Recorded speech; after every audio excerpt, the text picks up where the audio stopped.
The controversial arrest of Huawei's CFO in Canada, her release on bail of 10 million Canadian dollars, not one but two Canadians being submitted to coercive measures in China, and fresh developments in the exhausting China-U.S. trade frictions, all the ingredients for a brewing diplomatic storm. The moving pieces this week have elevated the complexity of the Huawei case. What is the latest in the last 24 hours? How do all these pieces add up? And are these cases political or legal, or can the two be separated? What does it all mean for Iran, the country wrapped up in the accusations, or in connection to the accusations against Huawei executive? Welcome to the fourth special edition on this case. This is The Point, an opinion show on CGTN with me, Li Xin, coming to you live from Beijing. Joining me for the discussion today in the Beijing studio is Professor Rick Dunham, co-director of the Global Business Journalism Program at Tsinghua University. From Hong Kong, Professor David Law, Sir Y.K. Pao Chair in Public Law at the University of Hong Kong. And from Tehran, Professor Mohammad Marandi from the University of Tehran. Gentlemen, welcome to the show. Thank you all very much. Now, let's look at what we have found out over the last 24 hours. The latest is that it is reported that coercive measures have been taken against two Canadians by relevant authorities in China on December the 10th. China's state media confirmed on Thursday that Michael Spavor, a businessman based in Dandong, near China's border with the DPRK, or otherwise known as North Korea, was under investigation for suspicion of jeopardizing China's national security. The same allegation against Michael Coercive, who is not related, as I understand, to the other detainee, who is also a former Canadian diplomat, and who is also put into the same measures on the same day in Beijing. Before we go on to discuss these cases, let's first take a listen to what spokesperson of China's Ministry of Foreign Affairs said about this case today. We believe this incident to be a mistake on the part of Canada. We call on the Canadian side to immediately rectify such a wrong action and to release Ms. Meng Wanzhou. As for the two Canadians, I have already said that the actions of the Chinese National Security Agency were carried out in accordance with the law.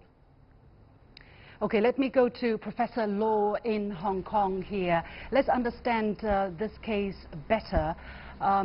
What does it mean to breach China's national security, or jeopardizing China's national security? What does that mean, and what kind of punishment are we looking at? Well, what it means to breach Chinese national security law is somewhat malleable, and certainly the Chinese authorities have a lot of discretion. The penalties for that can be quite severe. I would say that the legal side is much clearer with respect to what Canadian and U.S. law is, but there's a lot of discretion on the part of the Chinese authorities here. At this moment, does China have the right to take such actions against Canadian nationals who are residing in China at this moment? Professor Law. You mean, does it have a right under Chinese law to do so? Yes. Well, I mean, they can certainly initiate proceedings. Whether the charges are actually warranted would have to depend on the results of a trial. Of course, Canadians will raise questions about whether a trial in China can in fact be fair and would in fact be based on the facts and the law. But without proper procedure, it's really difficult to arrive at any conclusions. One of the most troubling things with respect to the accusations being made on all sides is that conclusions are being reached without the basis of proper procedure. It's really difficult to know whether Meng should be detained. It's difficult to know whether the two Canadians should be detained without proper judicial procedure. And in this case, a lot of conclusions are being reached before actual procedures have been used. Well, I don't know whether the Chinese has reached a conclusion or not. They're just being put under coercive measures, and relevant investigation is going on.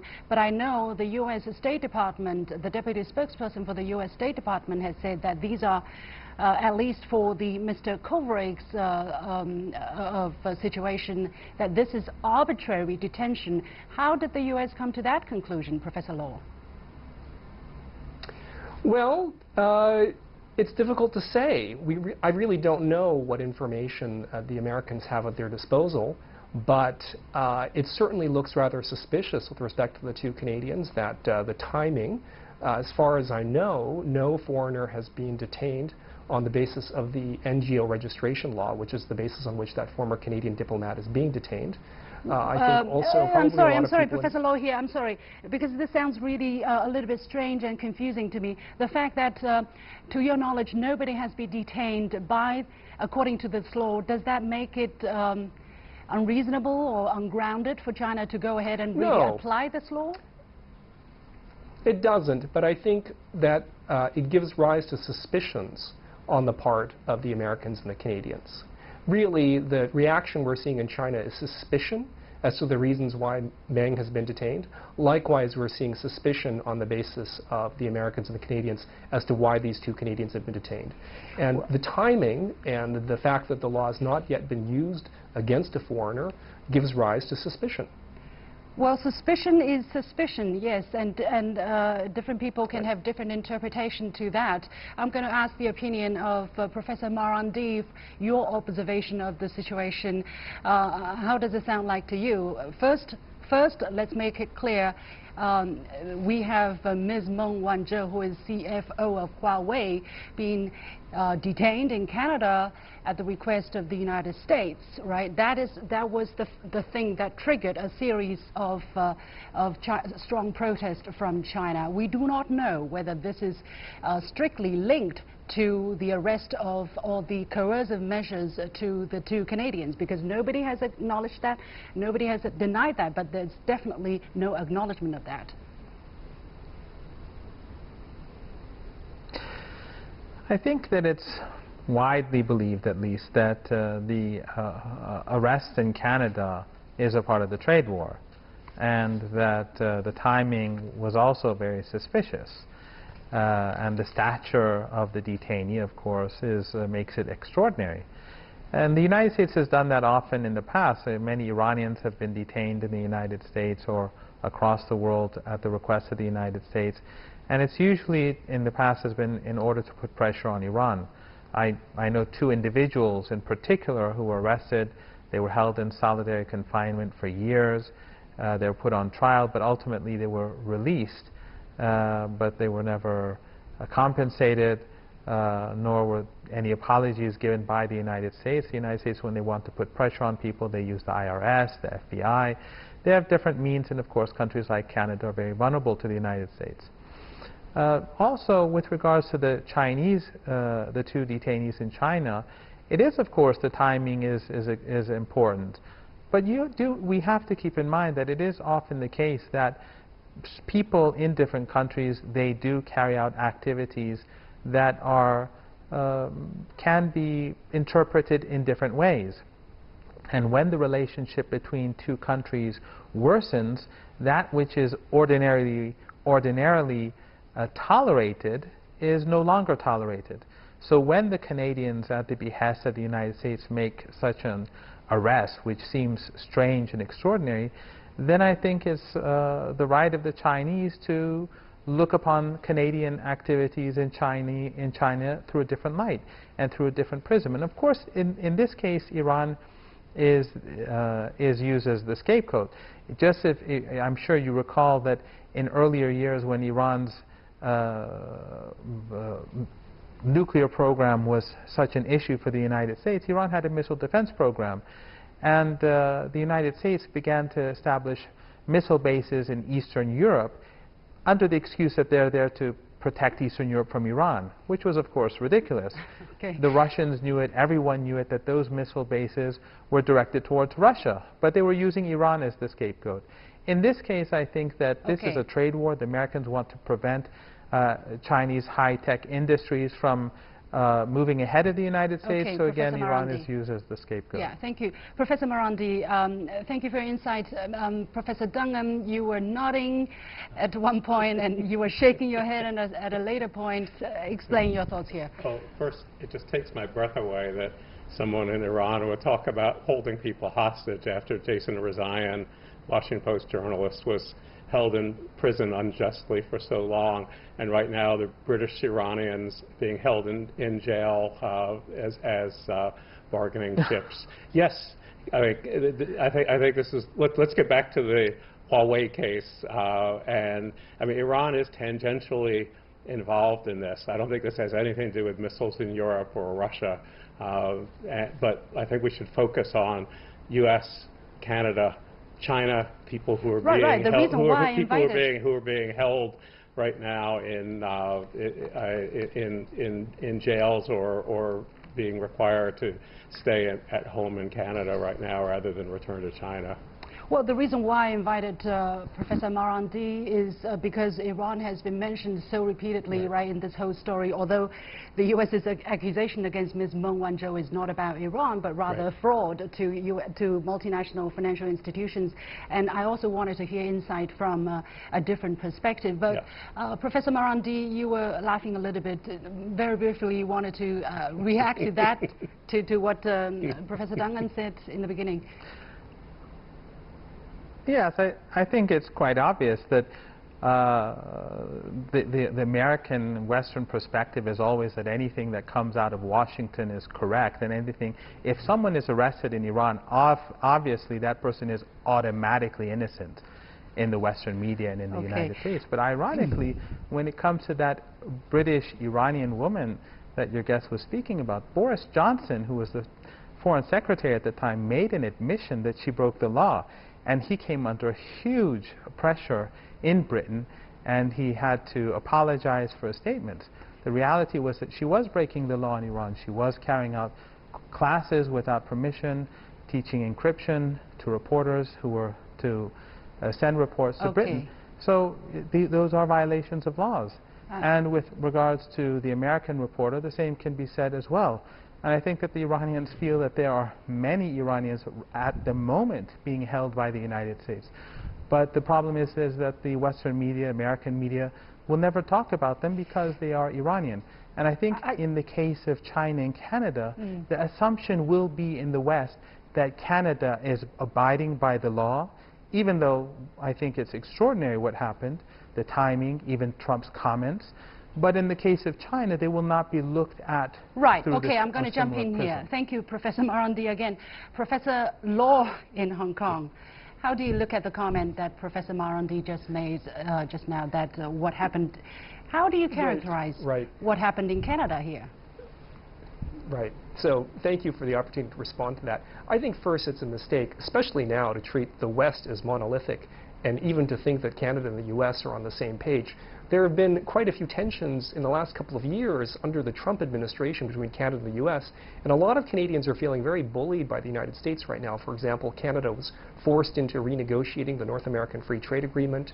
President Trump called the Canadian Prime Minister weak,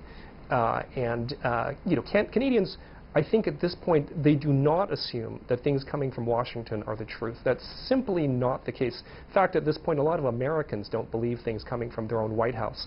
This is not a president who has a reputation for truthfulness. Now, in terms of whether the Canadian decision was legal or political, I think the only way to understand the decision is as a legal decision, not a political one. There are two reasons for that. First, the last thing that Canadian politicians want is to be bullied not only by the United States, but also by China. And so it's hard to believe that if this were a political decision, the politicians would have wanted to detain Meng. For them, for the Canadian diplomats and politicians, this is nothing but a headache. Second, it's also important to understand how Canadian extradition law works in this case. Canadian extradition law has already been criticized in other cases for being far too easy to satisfy. There was a case a couple of years ago of a Canadian citizen, a university professor, who was extradited to France on France's request, where he sat in prison for 3 years on suspicion of terrorism before he was released. And the Canadian extradition judge in that case said, "I feel the evidence is weak, but under the law as written, I have little choice but to meet the request." So it's important for the Chinese to understand that to a certain extent here, actually I would say perhaps it is mostly the case, if not entirely the case, that these Canadian judges feel bound to carry out this extradition law, which imposes a very low threshold in terms of extraditing someone. Extradition is not the same as convicting someone.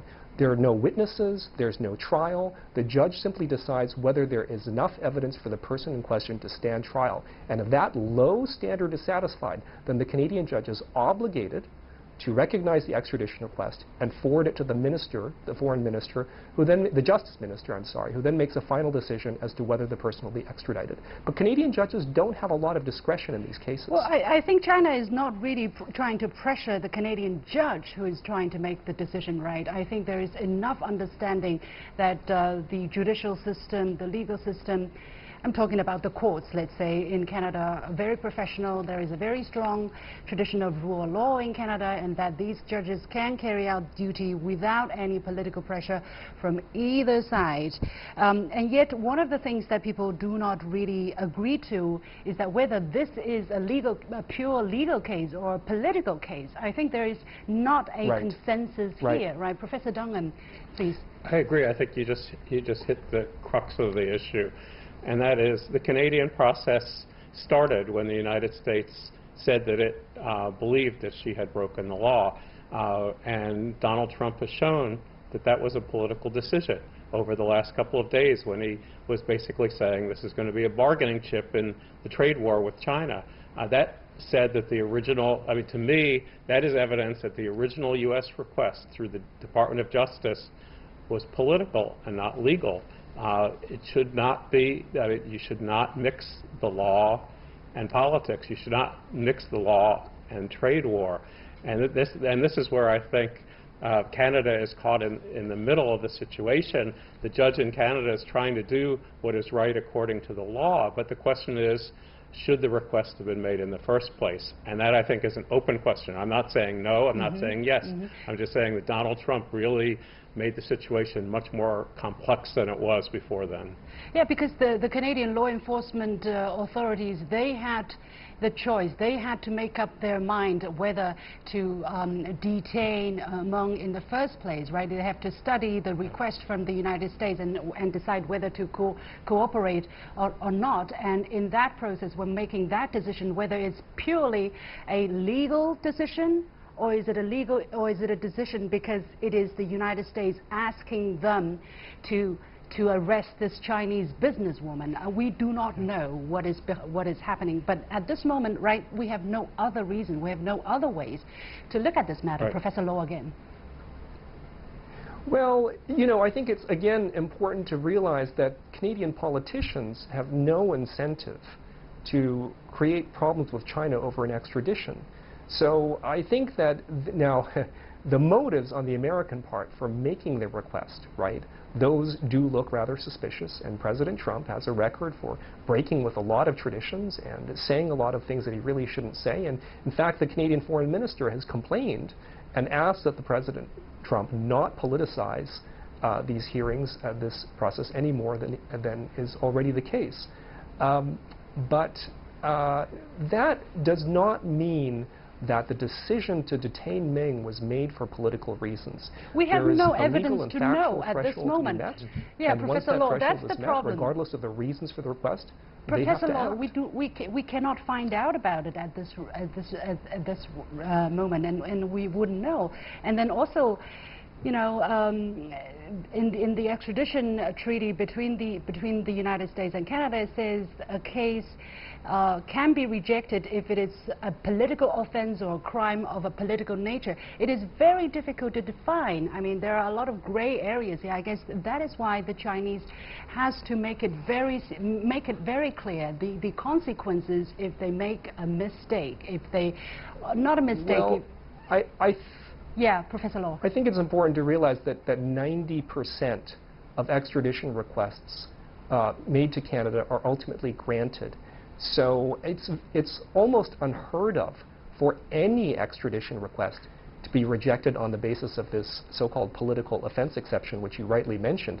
I imagine that Meng's lawyers will, if they haven't already, argue this exception, but it is just an exception that, generally speaking, Canada does not uphold. It exists in the law, but the reality is that if an extradition request is formally made, it will be respected and it will be carried out by the Canadian authorities. Whether it's France or the United States making the request, they carry it out.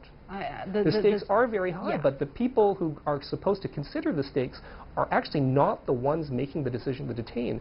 You're talking about low-level law enforcement and low-level judges making the decisions. Why. Even if the Canadian politicians yeah. know about it, they're not interfering, and even if they tried, they probably wouldn't be listened to by these judges. That's why we're giving these the Canadian judges and the court system full confidence in handling this case, right? Professor Dunham, you wanted to say something, and then I go to Professor Marandi. So if I were the Canadian judge right now, and I heard Donald Trump say what he said about this case, I would ask for more evidence. I would ask for witnesses to talk about whether this was political, the accusation.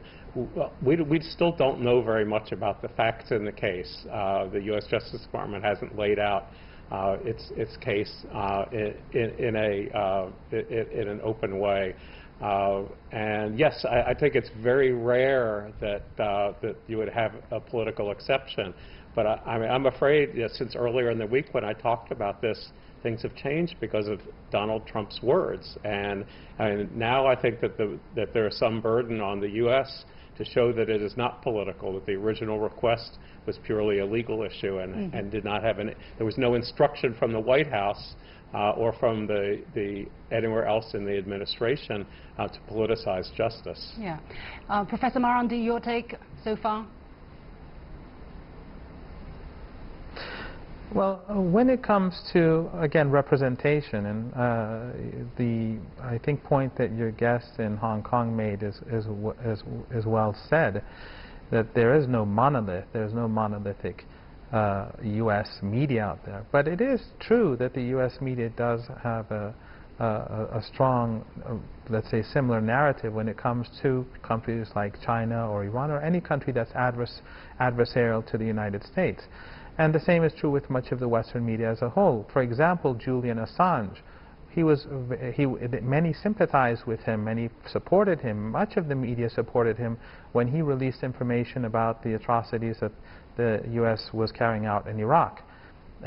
But then when WikiLeaks went on to release the emails and Hillary Clinton's emails, and the fact that the Democratic National Committee was cheating Senator Sanders, then he became universally despised, and no one would support him now. So he's basically held up in a room, his rights are being violated, he has nowhere to go, and he's being pushed, trying to be forced out of the embassy building so that he can be taken ultimately to the United States, and no one will side with him. Time magazine will not mention him as a reporter in any way or form. So narratives are important. And in the case of Canada, I think we have to acknowledge that the United States is far more powerful than Canada. And it does have the sort of influence over that country that it would not have, let's say, over a country like Russia or China or India. So I think that the fact that the chances are that people will be extradited has a lot to do with the fact that the United States is south of the Canadian border. And again, as your previous guest rightly pointed out, Trump's statement makes it highly suspicious. The timing makes it highly suspicious. And if this sort of attitude continues, then I think a lot of red lines are being crossed nowadays. We have had wars across the world. That's been the usual. Yeah. But now we have people being murdered in embassies. Nothing happens. Now we have people just being arrested, very important people, high-ranking business people. If this trend continues, then I think that we're going to have a very strong sense of insecurity where even academics like myself will feel apprehensive about traveling in different countries based upon their political statements and beliefs. Yeah, well, this according to, on this narrative differences, to put it mildly, I think the word retaliation is problematic too, because China didn't start arresting a Western business executive in the first place, or demand their extradition. What China does is, whatever you say is only reaction to what has happened to Chinese nationals abroad. Professor Dunham, how do you look at it? Because even European companies explicitly are afraid of U.S. retaliation when they continue doing business in Iran, because the U.S. has slashed back sanctions on Iran. Retaliation is almost always in the eye of the beholder. Only terrorist organizations say that they are retaliating when they take someone hostage or are involved in a terrorist attack. States, governments don't say we are retaliating. Of course so I think not. it's in the eye of the beholder, and I think what you see is Huawei CFO arrested, two Canadians are taken into custody. But that started it, right? I mean, the deterioration of the Right. situation started from there. That's my impression. That is correct, but if there's a question of retaliation, I think that's in the eye of the beholder, and that's one where the Canadian government, U.S. government, probably most people in the world believe that it's retaliation, but I think we're in a semantic argument right now, and it takes away from the main issue, which is how are we going to get out of this? How are we going to deal with Ms. Meng? How are we going to deal with Right. Canadians who are now being held against their will? No, you make the point, and I think it is important. May I make a brief point? Okay. Professor Marandi, just a moment. I think you are right that we shouldn't deviate too much, but this narrative difference is really important, because when you hear the Western media talking about it, I hate to be seen as bashing the Western media here, but when you hear reports from international media, it's often on, look, China is retaliating, look, Chinese media is fanning nationalism, look, this and that. You know, that's why we're making a point here. Professor Marandi, go ahead, please. I just want to give a small example and show how it links. A few months ago, I was invited by the BBC World Service to go to Beirut to take part in a debate at the American University of Beirut. And I'm American born. The U.S. State Department warned the AUB not to allow me to enter the campus to take part in that debate. And the American University of Beirut refused to let me into the campus. And the BBC finally had to move somewhere else. That is a violation of the First Amendment. But no media outlet in the United States, no Western reporter reported this. So there is silence when someone like myself, an academic, is silenced by the U.S. government. It's completely ignored. And that's why I'm saying that when it comes to what's happening in Canada and China, in the American media, in the Western media, you're not going to see an objective presentation of the case. And this hurts the cause of the lady when she's going on trial in Canada. Professor Law, very briefly, 20 seconds please. How do you see the legal battle playing out? Do you think the Canadian courts will be able to make an independent judgment? They absolutely will make an independent judgment, in the sense that they will not act on the directions of either Canadian politicians, much less American politicians. The problem that Meng faces is that the law itself defines a low threshold for extradition. So if the United States makes a formally appropriate request, relatively minimal requirements, the Canadian extradition judge will have no choice but to certify Meng for extradition. Okay, there is a very steep battle to win there. We have to leave it there. Many thanks to my three guests, Professor Rick Dunham, co-director of the Global Business Journalism Program at Tsinghua University, Professor David Law, Sir Y.K. Pao Chair in Public Law at the University of Hong Kong, and Professor Mohammad Marandi from the University of Tehran. And with that, we come to the end of this edition of The Point with me, Li Xin. As always, you can follow me on Facebook and Twitter using the handle The Point with Alex. Download the application called CGTN to watch the show on your mobile devices, or go to YouTube and look for CGTN The Point. Thanks for watching. You've got The Point.